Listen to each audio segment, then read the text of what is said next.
light to let you know that it works. Today's date is Thursday, July 24th. This will be the recording of a proffer agreement of Ghislaine Maxwell from the Deputy Attorney General, DOJ, and the time is currently 9:16. Maxwell and counsel are arriving to the U.S. Attorney's Office, and we will commence the proffer shortly. I'm going to ask everybody to put their name on the record. Of course. Good morning. My name is Assistant Special Agent in Charge Spencer Horn of FBI New York. Today we're doing a proffer of Ms. Maxwell. The date is July 24th, and the time is 10:12 a.m. This interview is being recorded. And my name is Todd Blanche. I'm the Deputy Attorney General. And before we start formally asking questions of Ms. Maxwell, I'm going to put on the record everybody that's in this room in addition to me. Starting with you, Diego Pistona, Associate Deputy Attorney General. And then you heard from Special Agent in Charge Horn. Mark Beard from the United States Marshal Service is here as well. And then David? Yes, this is David Oscar Marcus, and I'm counsel for Ghislaine Maxwell. My name is Thea Safian, and I'm counsel for Ghislaine Maxwell. My name is Melissa Madrigal, and I'm counsel for Ghislaine Maxwell. Go ahead. And I'm Ghislaine Maxwell. Good morning, Ms. Maxwell. How are you? Good morning, Mr. Blanche. Good. Okay, so before we started recording, we met for a few minutes. I introduced myself, and we chatted, and now I told you that we were going on the record. And before we start asking questions, I know that you've been given by your lawyer a copy of what's called a proffer agreement, and I just want to spend 2 minutes making sure that you understand what governs our conversation today. The most important part of this agreement is that this isn't a cooperation agreement, meaning that by you meeting with us today, we're really just meeting. I'm not promising to do anything. I'm not promising to ask Judge Nathan or any of the judges that's been assigned to your case to do anything. We're just talking, and so that's the most important part of this agreement. However, almost as important is the fact that what this agreement does for you is it gives you protection. So what it means is that the government cannot use what you say today against you, with some exceptions, which we'll talk about in a minute. But whatever you talk about today, you have what's called immunity. So that means that the words that you say today, we cannot use against you in a case in chief if we were ever to bring one. Okay? Thank you. There's exceptions to that. The most meaningful one of which is that if you say something today that's not true, that's a lie, we can bring a prosecution against you for what's called false statements. So I'm a federal officer. I have several officers here. The FBI is here, and if you lie to someone that's like me or like Special Agent Horn, it's a crime. So you have to be truthful. The other exception to this that doesn't necessarily apply directly to you, but if there ever was a retrial in your case, or if there ever was a criminal case, a future criminal case against you, and your lawyer or you said something different or took a position that's different than what you say today, we can then cross-examine you or a witness based upon what you say today. So it's a little bit nuanced, meaning I can't use what you say against you in our case in chief. However, if you were to testify, or if your lawyer called a witness to testify, and they said something that is totally different than what you say today, we could then cross-examine you or the witness and say, hey, do you remember when we met with Ms. Maxwell back in July of 2025? She told us, and then say what she said. Okay? I understand. Okay. Other than that, I know you didn't have a lot of time this morning to meet with Mr. Marcus, but did you have a chance to go over this briefly with him? I did. Okay. All right. So I've already signed it, as has Special Agent Horn, Okay. and Mr. Marcus signed it as well. So, oh, you got a pen? Please sign it right where it says Okay. clients. Yep. And I will provide a copy of this to your lawyers so you Thank guys you. have it. Okay. Thank you. So, Ms. Maxwell, about a week and a half ago or 2 weeks ago, You see the light blinking on there? On the Sony.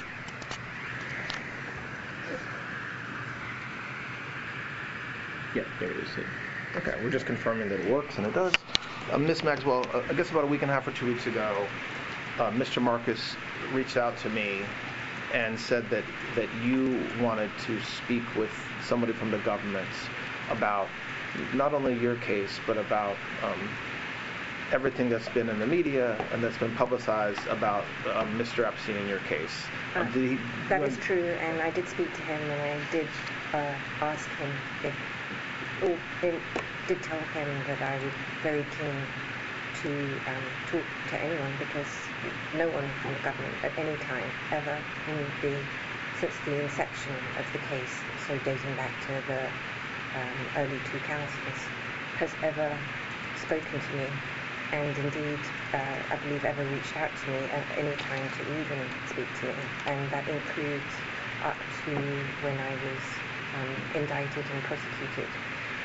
I believe that, or I understand, I should say rather, that my attorneys at the time did tell the government that I wanted to speak to them because I was very keen to meet with anyone so that I could tell or have them ask me any question. I've never had any problem to speak to anybody, and I offered myself, and I kept asking if they would meet with me so that I could talk to them, and for whatever reason, that was not happening. Okay. I have questions that I want to ask you, but I'm not, if there's a question that I'm not asking that you think should be asked, I invite you to volunteer. Same thing goes to your lawyers. Just to start a little bit, very briefly, can you talk about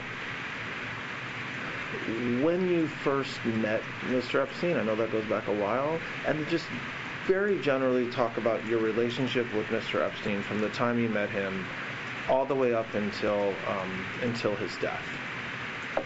I met Mr. Epstein in 1991.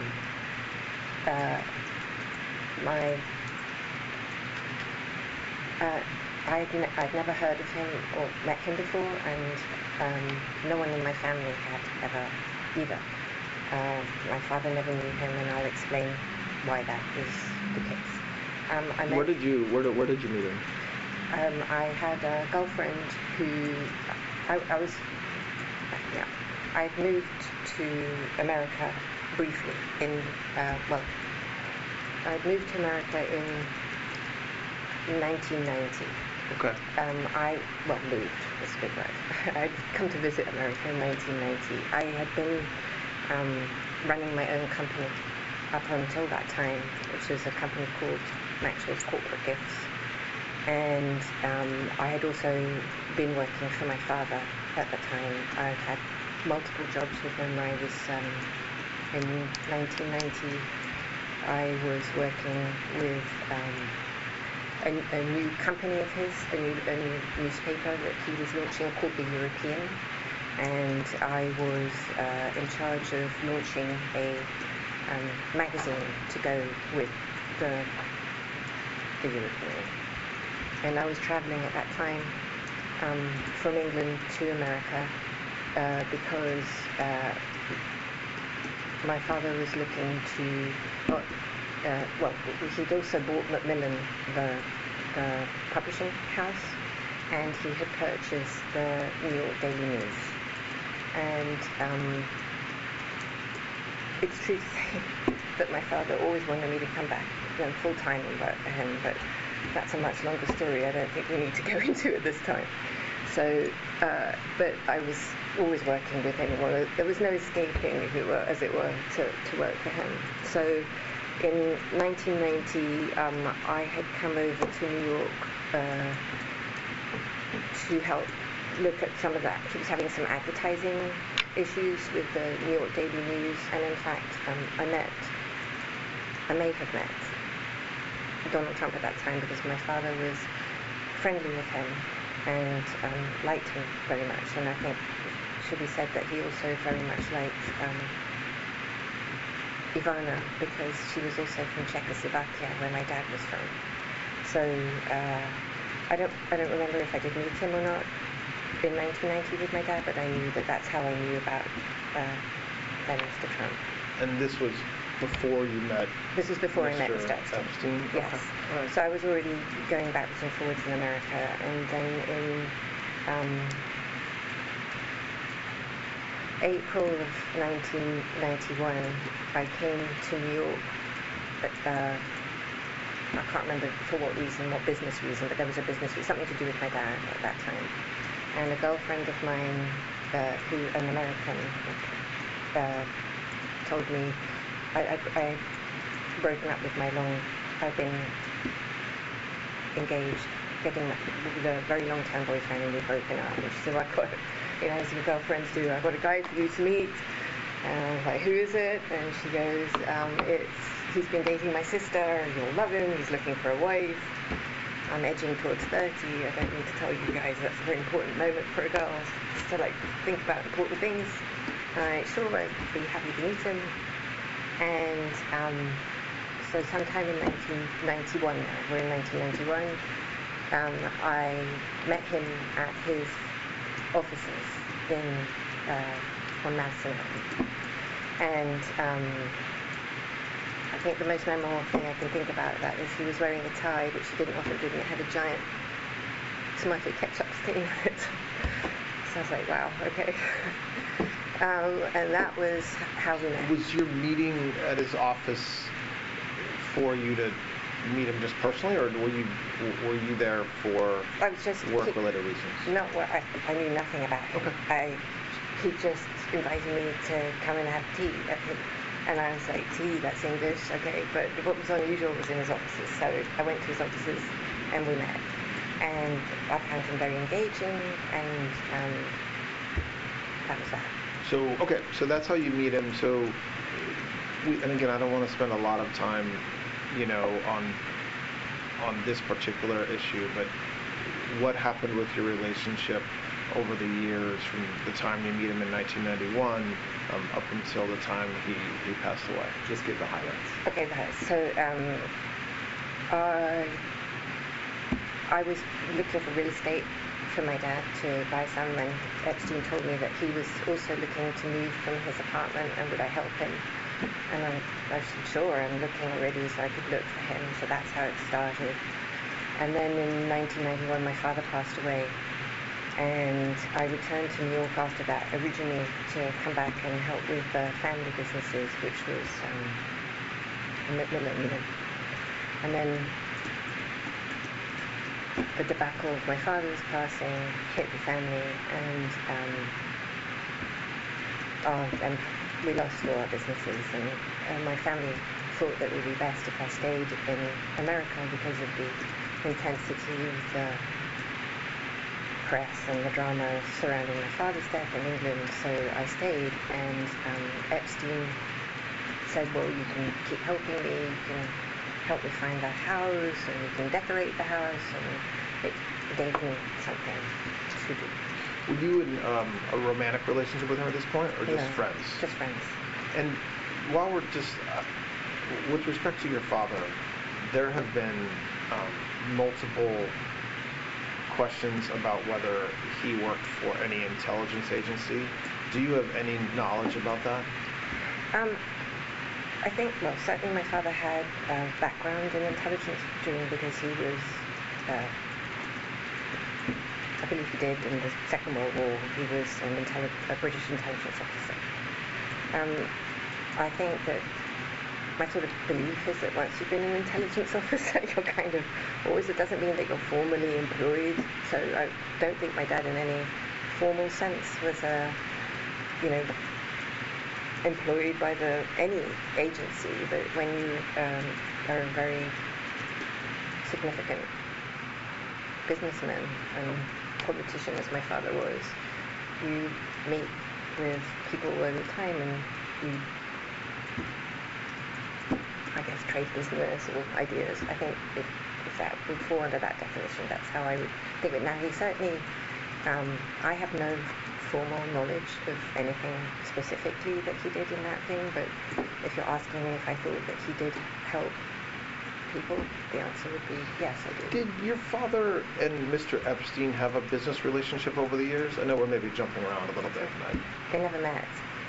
So, as far as you know, they never even met. No, Or you know they never met. I know they never met. Okay. Well, how do you know they never met? Thank you. Just categorically know they never met. Well, because after, in 1991, before my father died, he asked me if I'd met anybody interesting or whatever, you know, because I was still trying not to be sucked back into the family business. And I told him that I had met Mr. Epstein, and the reason why I shared that I'd met Mr. Epstein because I believed at that time that Epstein worked for Bear Stearns, and Bear Stearns was one of our banks.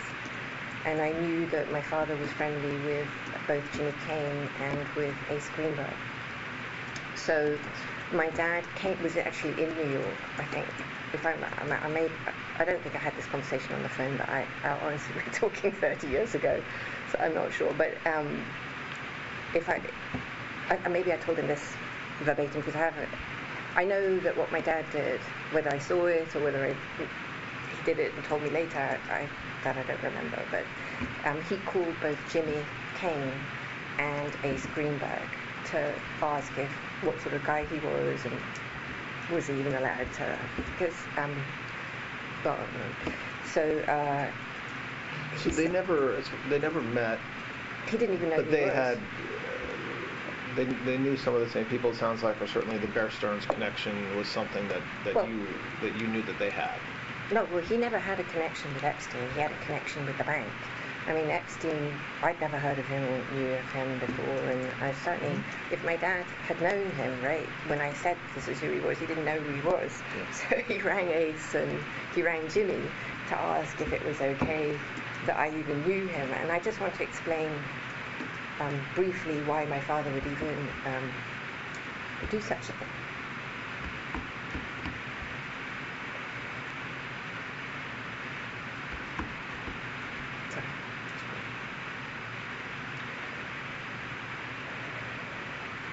I've had some interesting things that have happened in my life, and one of them was to be found on an IRA kidnap and murder list. And so after that happened, well, there were other related, I'm not going to bore you with all the horrible things in that vein, but if you want the details, of course, I can. But after that happened, my father wanted to put a lot of protection on me, obviously, and I declined on the grounds that that would be a very life-restricting event. You're all in law enforcement, I know you understand this. And so he had told me that,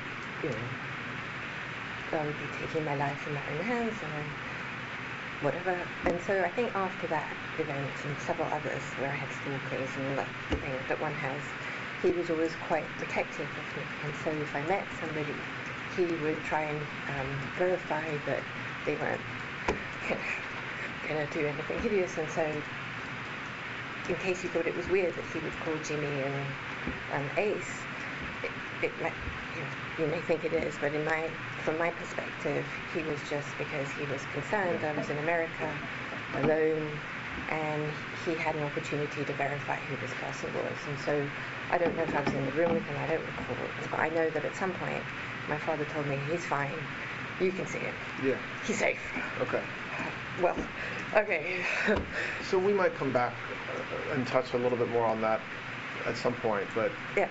I went down a rabbit hole for a minute. That's all right, I just wanted to... Father. No, that's helpful, thank you. So, okay, so you're now in the 90s and you're friends with Mr. Epstein, your house, decorating the house or the apartment.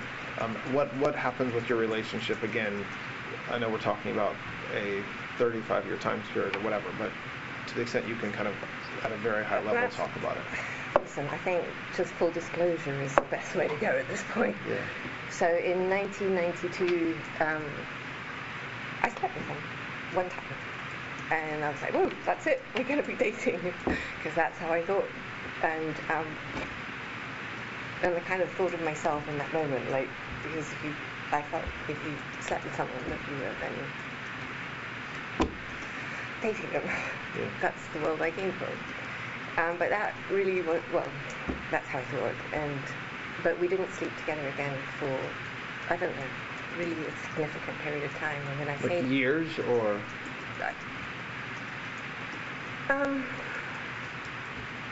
I don't know if it was a year.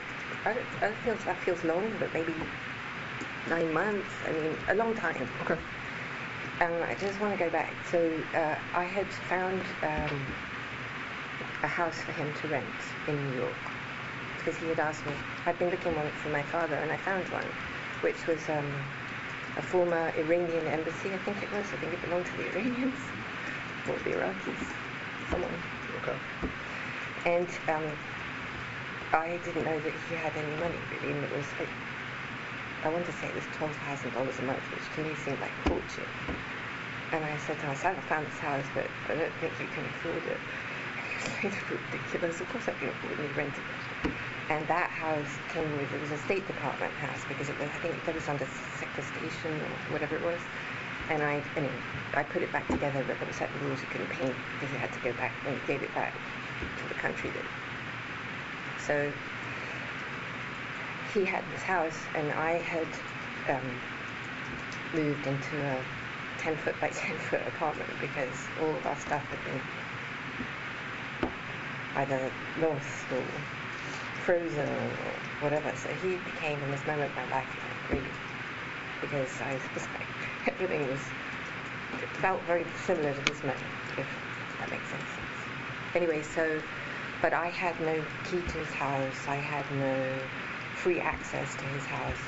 And in the entire time that he lived there, which was, I believe, until the beginning of 1996, I never slept a single night in that house.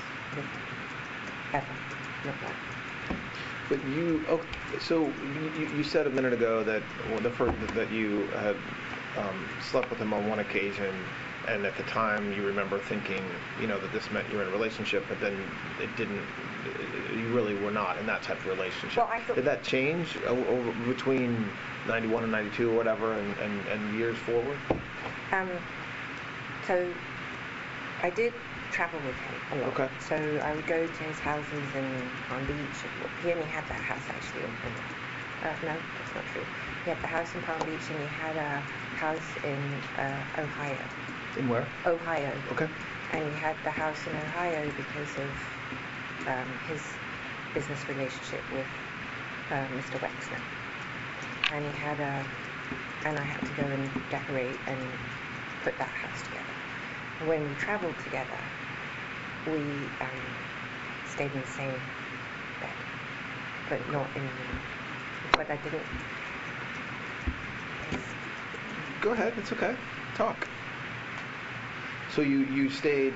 So when you would travel with him to his houses in Palm Beach, Ohio, or even just traveling, if it was just traveling with him, you would stay in the same bed. So sleep in the same bed with him. Yes. Okay.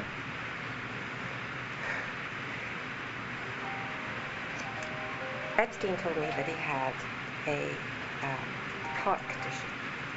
A what? Heart condition. Heart condition. Okay. Which meant that he didn't have intercourse a lot, which suited me fine, because I actually do have a medical condition, which precludes me having a lot of intercourse. So what was your understanding of his heart condition and why that prevented him from having intercourse regularly? I don't know. I mean, he liked other forms of sexual items. Well, let's come back. We're going to obviously spend a lot of time on the actual conduct he was accused of, so we'll come back to that. So pick up where you were talking about you traveling around with him. He rented the New York former Iranian house Iranian, there you go, yeah. until around 96. That time, I believe you said that he was basically your life, like you were with him pretty regularly. Well, no. Okay. So I never was with him regularly. That Okay. is one of those misnomers. I mean, Okay. at the beginning I did see more of him, but I worked in his office. So I would go to the office and I would see him. And I would count in my head when I would see him, I would count that that'd be a day that I would see him. But I never ever stayed with him. I believe, certainly until 93 or 94, what I didn't know was that I think he was still with his actual girlfriend, who was Eva Anderson then, who became Eva Dubin. They had been together, my understanding, I think about 10 years. I'm not sure, but that's what I think, 10 years. And I had understood from my girlfriend initially that they weren't together, and Epstein himself had told me that they were not together, but I don't think that was true. In fact, I know it's not true. So they were still together up until I think 94, when at some point in that period of time Eva met Glenn Dubin and they got married. I think in 94, I don't remember when they got married. But she was his best friend and his everything. He told me that he always wished that he had married her and had a child with her. And I know that she was family for him for his whole life. And I think even, I'm not sure this is true, but you guys will know if this is true or not, when he came back from Paris and you arrested him, I don't know if Eva was on the plane. Now, I think that either I read it in the discovery that I received, or I saw it somewhere, but even if she wasn't on the plane, there must have been some email communication where she was in Paris at the same time and going to fly back. One or the other, I don't know which one is the correct version of that. But so they were still obviously very close and remained throughout the entire fact. He was still her love. And so I also know now, which I didn't know at the time, was that he saw lots of other women. And I know that now because I can see it from the flight logs, and I know it now because I can see from the emails. So you know from the case what happened? Yes, I didn't know that along the way. Contemporaneously, I absolutely did not know. So, okay, so just, and we're going to spend time on everything you're talking about, but just to kind of close out big picture your relationship. So we're now in the late 90s. Continue on with, again, staying high level to the extent you can about your relationship with him. So my responsibilities increased with each acquisition that he had and each new project. So I believe the first thing that he purchased after was the ranch in New Mexico. Okay. And so what he had tasked me with up until that, and I think that was purchased in 94, if I'm right. So he had tasked me, one of the things that we did was visit, in my mind I say every state, but it wouldn't have been every state, but many states, to go look at real estate and property. And so I know we went to Montana, I know we went to Utah, and it was to go look at real estate. It was fun, to be honest. And then I arranged for us to go to New Mexico, and he just loved New Mexico. And then I don't remember how the ranch happened. I don't remember that now. It's lost. And then he ended up buying the ranch. And I think, if I'm right, it came from the Kings, who may have been the governor. Bought the ranch, and then I had to deal with that. And dealing with that was extensive. I mean, the way that I thought of myself, or the way that I think is the best way to explain how I view my role, was as a general manager, because each property to me was like a hotel. So the ranch was very challenging, because not only that, but it had BLM land. So So to maintain your BLM, you have to have cattle.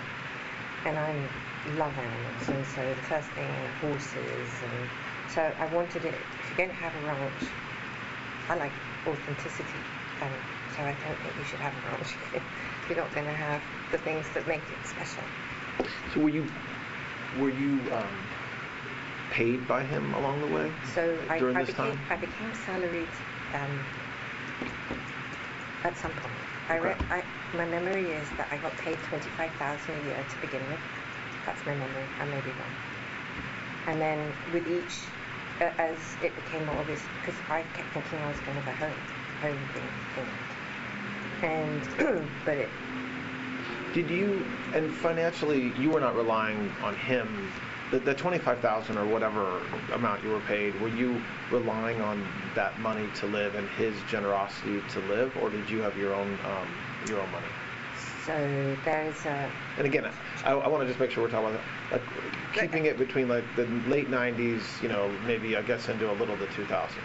I just want to hit something on the head right now. There's a tremendous amount of reporting that said that I had a trust fund.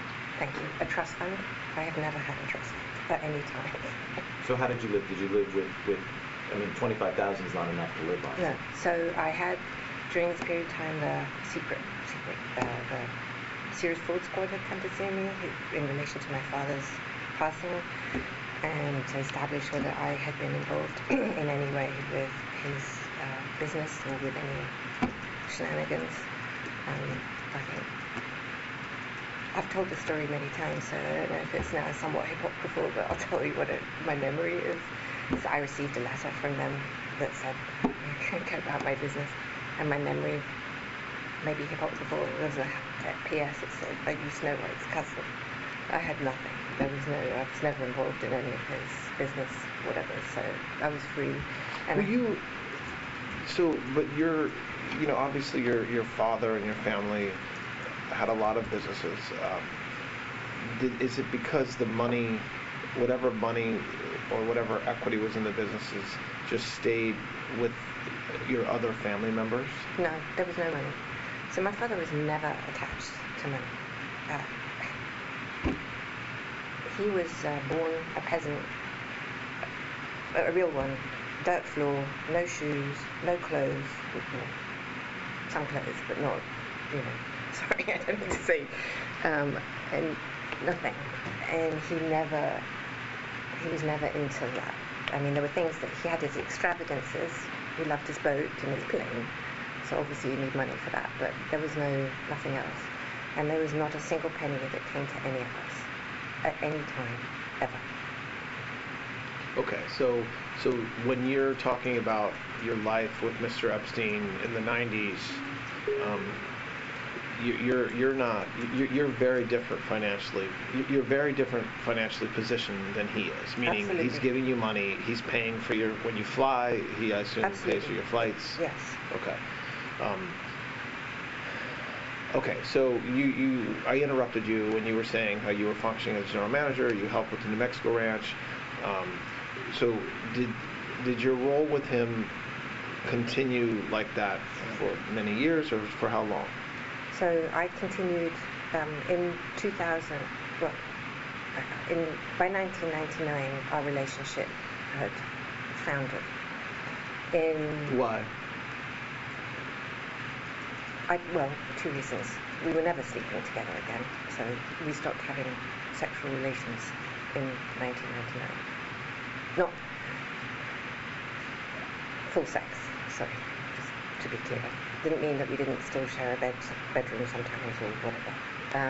He had another girlfriend. He had what? Other girlfriends. I definitively knew that it was over after 9/11, actually, because we were both in New York. And I don't know, were you in New York? 9/11, I mean, 9/11's... and it was a scary time if you were in New York. You didn't know, I didn't know, nobody knew what was going on. And he was in 71st Street and I was in 65th Street, my house. And he wouldn't see me. at all.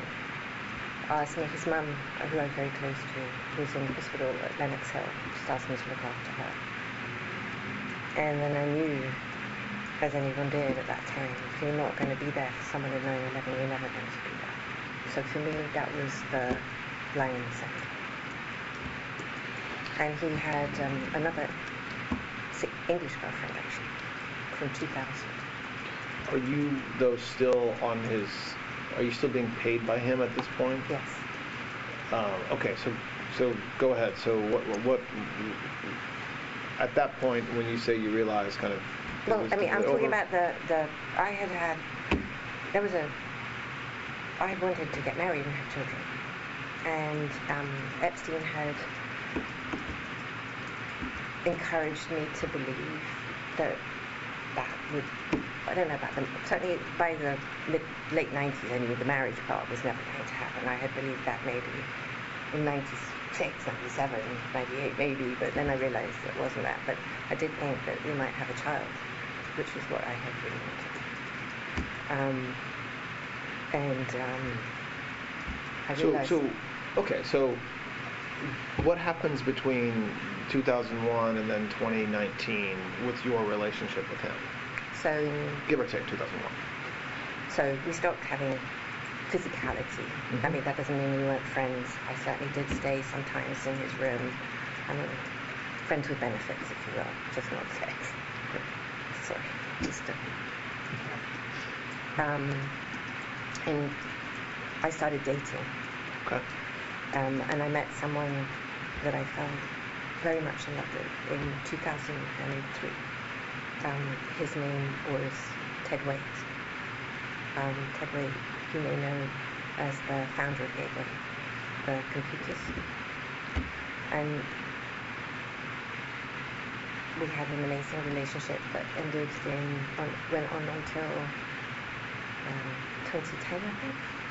And I was with Ted from that time. Did you meet him through Mr. Epstein? No.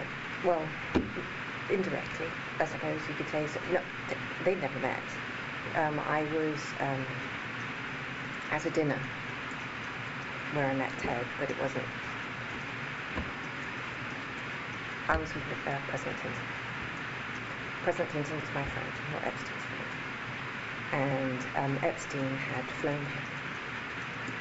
And there was a dinner, and Ted came to the dinner. So I guess indirectly through Mr. Epstein, because it was his plane, but I'd have been there anyway without him. Was Epstein on the plane when you guys flew? On that trip, yes. Yes. Yes. So when you say the dinner was where? Hong Kong. Okay. And so you had flown over with... So who was on the plane for that trip? I don't mean everybody. When you said... So Mr. Epstein was on the plane? Yes. You were on the plane? Yes. Who else? That you can remember? I'm not... you only remember what you remember. Was President Clinton on the plane? Clinton. He would have had his guy, Doug Blanche. Maybe Jason Cooper. Maybe the two. And so why? So how do you meet? Why do you say that's when you met him, and that you met him through Clinton? Well, it was I don't think Ted would have been there had it not been It was a President Clinton dinner, and Ted came to be with President Clinton, not to be with Mr. Epstein. Does that make sense? Yes. That's why I say that. Okay, so so in the time that you're dating, that you're with him to 2009, are you still working for Mr. Epstein during that time? It'd be true to say that Jeffrey tried very hard, Mr. Epstein tried very hard to keep me to working for him, because, I mean, this is a complex operation. I'm not talking about anything untoward, just the sheer size of the projects. I'm talking the construction projects, the houses, the staff. It's a really significant job. And I ran all the properties, the staff in the properties, the management of the properties, and all the construction. And we're talking tens of millions of dollars that I can't remember what the budget was for the construction on any given year. it's gone. But these are very significant projects, and so that was what I did, and I managed the budgets. Well, I didn't manage the budgets, I oversaw the budget, so I would just make sure that if you said you bought a air conditioning plant, I saw an air conditioning plant, and I could call the island manager, did you receive the carrier, whatever, you know. When did Mr. Epstein purchase the island? I want to say 96 or 97, something like that.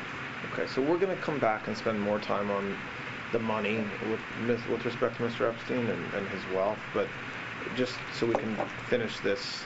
So in 2009, you end your relationship with Ted? 2009, 2010. Okay. I can't remember if it was 10. Okay. I don't know. So in that time period, what happens next as far as your relationship with Mr. Epstein? I don't have one with him. You don't have one with him, like, you don't see him, or it's just a different relationship? I did see, I maybe saw him once or twice, or maybe even 3 times.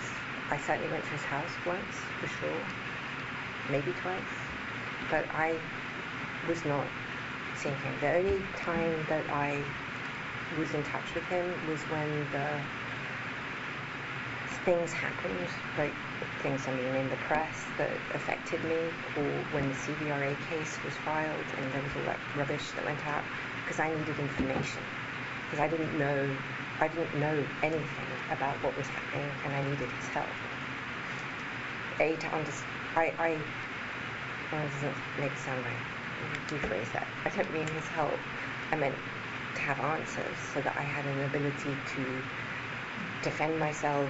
That's what I'm talking about. I'm not talking anything. So when does that relationship change? So you're working, you talked about when the physical relationship stopped, and then you're still working for him or with him, managing his properties and serving as like a general manager. You then start your own relationship with another individual, with Ted, from 2003 till 2009 or 10. At what point in that whole period is there like more of a break where you're no longer acting as his general manager? I wanted to have a full break when I started dating Ted, and he was clever. I suppose it would be true to say that I sort of viewed Mr. Epstein at that point as sort of family, if you will, like someone I could rely on. And I should have had more confidence in myself, I can see that now, but at the time, given everything that had happened in my life, I thought that it would, and I saw how he was with other people like Eva, who seemed to be very comfortable saying that. I thought this would be, and he always said I was like family, so he worked hard to maintain a relationship with me. He was generous with me. He let me use the plane, for instance, which was very generous. He would check in with my mum. Things that were meaningful to me in that time. And then, it may still not have worked, but that his mother, Paula, had been in a very serious car crash, and she had become sort of like a surrogate mother for me, sort of because my mum wasn't there. I could look after her the way that I would have.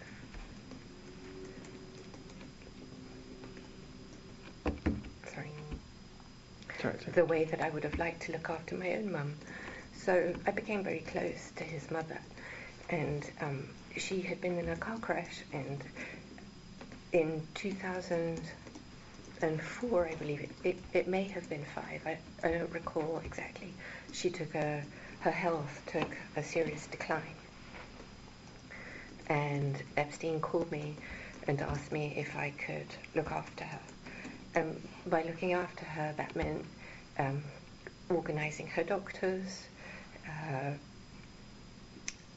making sure she had new clothes, making sure her house was clean. Where was she?